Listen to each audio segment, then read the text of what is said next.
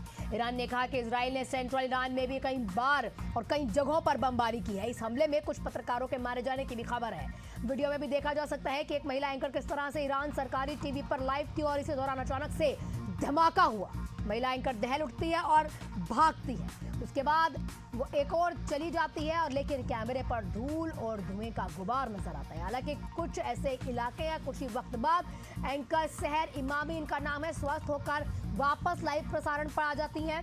हालांकि वो एक अन्य स्टूडियो में गेस्ट की हैसियत से ही पहुंची थी। बता दें आपको, अब इस मामले पर जो G7 समिट है, जो एक अनौपचारिक मंच है जिसमें 7 देश मिलकर कुछ फैसले लेते हैं, चाहे वो अमेरिका है, यूनाइटेड किंगडम है, फ्रांस है, जर्मनी, इटली, जापान, कनाडा, ये 7 ऐसे देश हैं जो मिलकर फैसला लेते हैं। और इसमें ये पूरे तरीके से जो अहम मुद्दा कहीं ना कहीं G7 समिट पर रहा, जिसमें डोनाल्ड ट्रंप वापस अमेरिका लौट जाते हैं, इस समिट को छोड़कर मुद्दा रहता है ईरान और इजराइल हमले का।